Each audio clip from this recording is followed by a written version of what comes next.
Photographer captures young Marilyn learning to pose. Amber Tamblyn. Marilyn Monroe was the original Kim Kardashian. Hear Marilyn's response when confronted about a nude photo shoot. Photographer. Follow Marilyn, and you'll get the shot. Remember when Marilyn Monroe's white dress made movie history? In walks the most gorgeous young girl. The moment Marilyn was discovered. Experts reveal how Marilyn Monroe was a feminist trailblazer. When Marilyn Monroe learned she was underpaid, she had a bold response. Videos inside the courthouse show the wedding of Marilyn and Joe DiMaggio. Behind a defining photo shoot for Marilyn Monroe. Photographer captures young Marilyn learning to pose.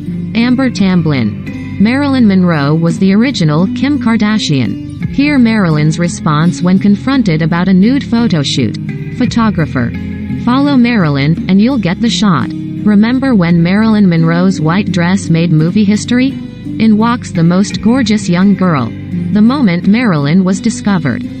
Experts reveal how Marilyn Monroe was a feminist trailblazer. When Marilyn Monroe learned she was underpaid, she had a bold response. Videos inside the courthouse show the wedding of Marilyn and Joe DiMaggio. Behind a defining photo shoot for Marilyn Monroe.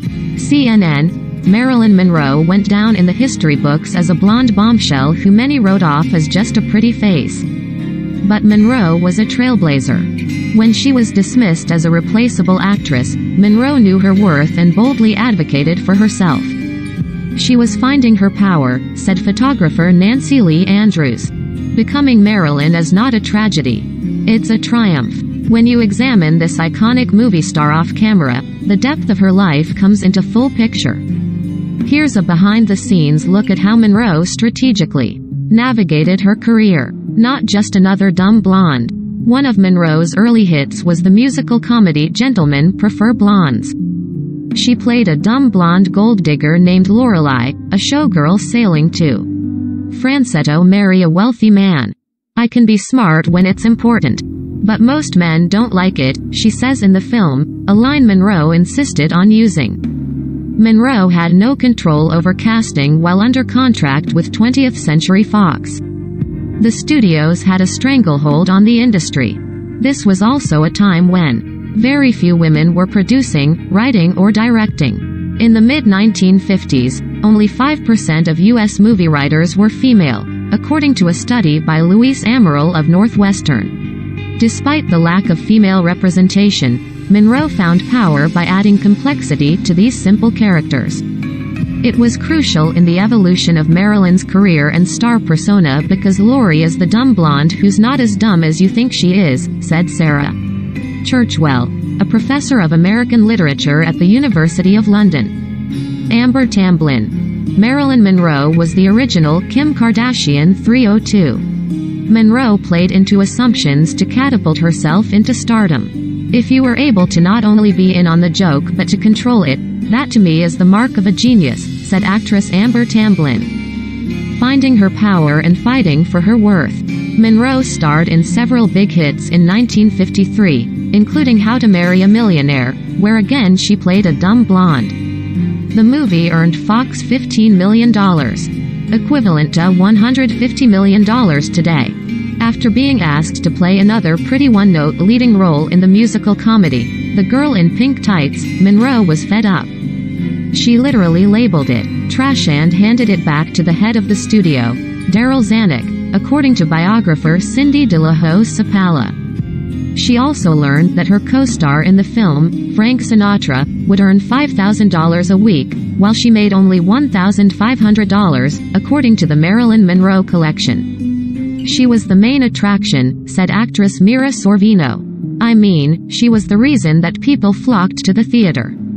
So, it was insane that she wasn't given a much more powerful position in terms of salary. Monroe refused the role until her pay and conditions were improved. For anyone who thinks Monroe was a perpetual victim, she walked off the set of Pink Tights. Enough said, said Molly Haskell, author and film critic.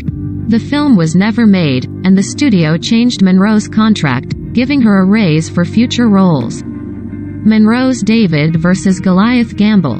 In 1954, Monroe filmed the most famous moment of her career, when her dress blows up over a subway grate. The scene is featured in The 7-Year Itch, which was a huge hit at the box office. Remember when Marilyn Monroe's white cocktail dress made movie history? She was at the pinnacle of her success but was still being typecast. So, she left Hollywood. Breaking her contract with Fox, she went to New York and launched her own film company, Marilyn Monroe Productions.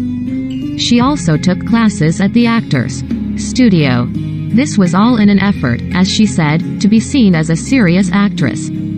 Within a year, Fox conceded and offered Monroe a new contract, giving her a higher salary, director approval and the freedom to make films through her own production company. She got everything she wanted, everything, which was unheard of in 1955, said Amy Green, Monroe's friend, who was with her when she received the news. She was whip-smart, witty, ambitious, strategic and above all, incredibly courageous, said Sam Starbuck, executive producer of Reframed, Marilyn Monroe. She knew her worth and she refused to be dominated by the male studio bosses in Hollywood.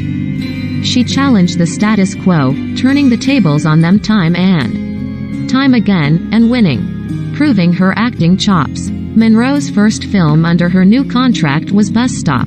This was her opportunity to show off her acting chops.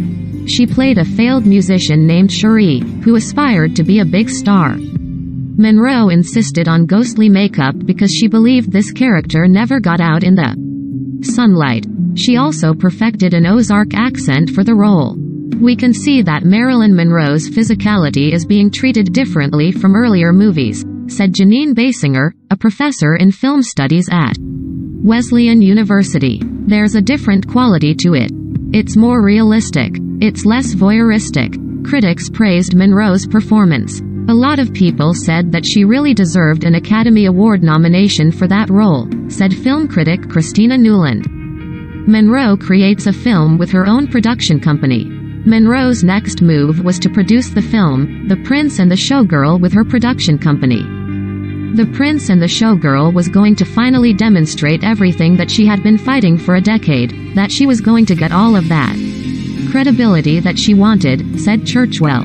Marilyn played Elsie, an American showgirl, who falls for a European prince, played by Laurence Olivier. There were challenges during the filming, like Monroe's stardiness, but in front of the camera, she shined. People who worked with her spoke about these smart notes she would give after watching the footage, where she said very specific things that she was not happy with and why, said Alicia Malone, host on Turner Classic Movies.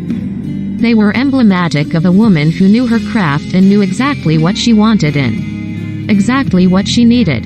For updates on CNN's original series and films, sign up for our Keep Watching newsletter.